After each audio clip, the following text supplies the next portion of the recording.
కదమ్మా, మళ్ళీ నాన్నెందుకు?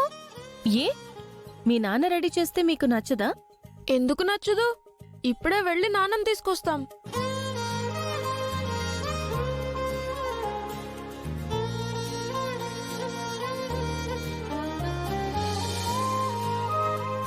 చూసారా ఆంటీ, మిత్రని నార్మల్ చేయడానికి లక్ష్మి పిల్లల్ని అడ్డు పెట్టుకుంటోంది.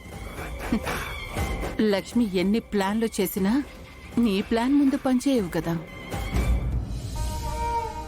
ఏంటక్కా, బావగారి కోసం పైకెళ్తానని చెప్పి ఇక్కడే ఉన్నావేంటి? ఆయనే కిందకి రాబోతున్నారు. ఎలా వస్తాడు? ఎవరు తీసుకొస్తారు? పిల్లలు పెద్దమ్మా. ఆయన కిందకి వచ్చాక మీరొక పని చేయాలి. ఏంటమ్మా అది? ఆయన చిన్ననాటి విషయాలు చెప్పి ఆయన్ని నవ్వించాలి. అదెంత పనమ్మా? మిత్ర చిన్నతనంలో ఎన్నో సరదా సంఘటనలు జరిగాయి. అవన్నీ గుర్తు చేయమంటావా? చేయండి పెద్దమ్మ. బావగారి మొహంలో నవ్వు చూస్తే చాలు. మిత్రని కన్విన్స్ చేయటానికి ఇంటిల్లిపాది కుట్ర పన్నుతున్నారా ఆంటీ? వాళ్ళు ఎన్ని కుట్రలు పన్నినా నువ్వు చేసిన కుట్ర ముందు బలాదూరే.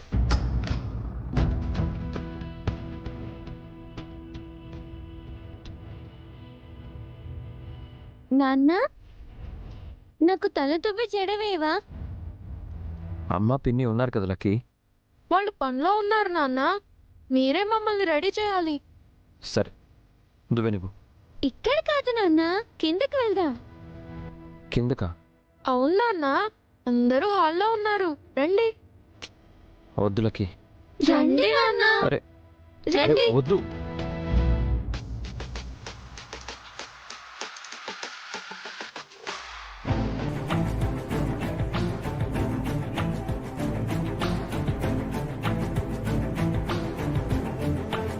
నువ్వు ల్యాప్టాప్ రెడీ చేయి వివేక్. ఆయన కిందకు వస్తున్నారు. ఓకే వదినా. ఈ టైంలో వివేక్ ఎక్కడికి వెళ్ళొస్తున్నాడా ఆంటీ? ఏమో తెలీదు. లక్ష్మి ఏదైనా పని మీద పంపించిందేమో. కొంపతీసి ఫంక్షన్ గురించి ఎంక్వైరీ చేస్తుందా? ఎంత ఎంక్వైరీ చేసినా ఏ సాక్ష్యమూ దొరకదన్నావు కదా.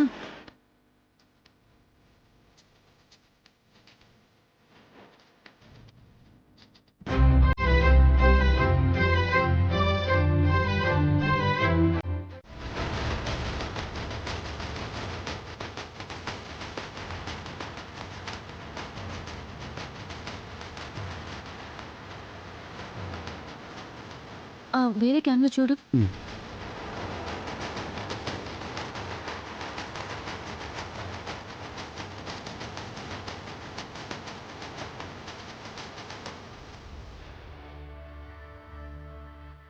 వీడియో ఇంటే ఉందా వివేక్?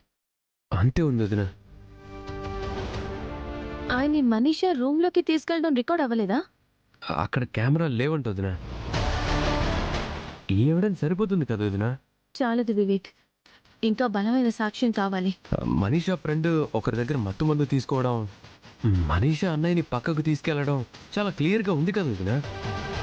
ఫ్రెండ్స్ ప్రాంక్ చేశారని ఆయనతో మనీషా చెప్పింది కాబట్టి ఇది మనీషా ప్లాన్ అని ఆయన నమ్మరు. కానీ మత్తు కలిపిన డ్రింక్ తాగించింది కదా వదినా. అందులో ఫ్రెండ్స్ మత్తు పదార్థం కలిపినట్టు తనకి తెలీదు అని మనీషా బుకాయిస్తుంది. అసలే మనీషా పట్ల ఆయన సాఫ్ట్ కార్నర్తో ఉన్నారు. మనం చూపించే ఈ సాక్ష్యం నిలబడదు. కానీ సీసీటీవీ ఫుటేజ్ ఇంతే ఉంది వదినా. దీంతో మనం ప్రూవ్ చేయలేమంటే ఇంకేదో కావాలి. ఏదైనా మనకి అక్కడే దొరకాలి వివేక్. ఆ గెస్ట్ హౌస్ దగ్గరే వెతకాలి. మనీషాని రెడ్ హ్యాండెడ్గా పట్టుకోవాలి. అది ఎలా చేయాలో ఆలోచిద్దాం.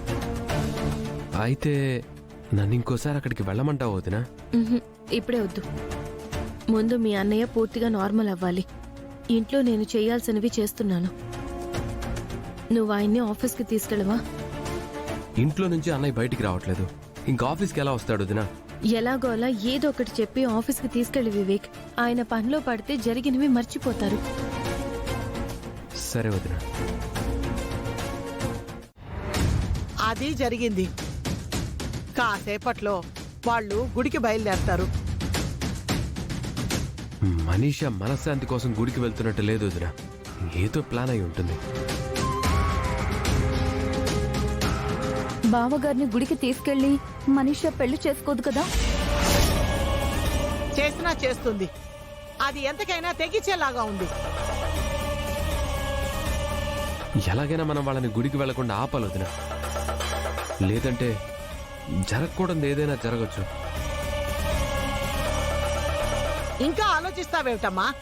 గుడికి వెళ్ళొద్దని మిత్రకు చెప్పు. నేను అలా చెప్తే ఆయన అపార్థం చేసుకుంటారు పెద్దమ్మ. అయ్యో, అయితే నువ్వు వాళ్లతో గుడికి వెళ్ళక్క. ఇది మంచి ఐడియా వదిన.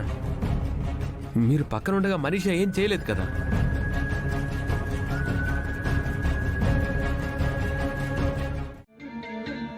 ఇప్పుడు గుడికి తీసుకెళ్ళి ఏం చేయబోతున్నావు మనీషా? మిత్రని పెళ్లి చేసుకోబోతున్నాను. ఏంటి, పెళ్ళా? అవును, మిత్రతో తాళి కట్టించుకోబోతున్నాను. మిత్ర కడతాడా? తొలి రాత్రే జరిగిపోయింది, తాళెందుకు కట్టడు? మీ మధ్య ఏం జరగలేదు కదా? అది మిత్రకు తెలీదు కదా. గుళ్ళో మిత్రని ఎమోషనల్ గా బ్లాక్మెయిల్ చేసి తాళి కట్టించుకుంటాను. నీ పెళ్లి అంగరంగ వైభవంగా జరగాలని చెప్పాను. అంత సింపుల్ గా తాళి కట్టించుకుంటావా? మిత్రని పెళ్లి చేసుకోవాలి అని 3 సార్లు గ్రాండ్ గా ప్లాన్ చేశాను ఆంటీ. కానీ ఏమైంది? పందిట్లో ఫూల్ నవ్వడం తప్ప పెళ్లి జరిగిందా?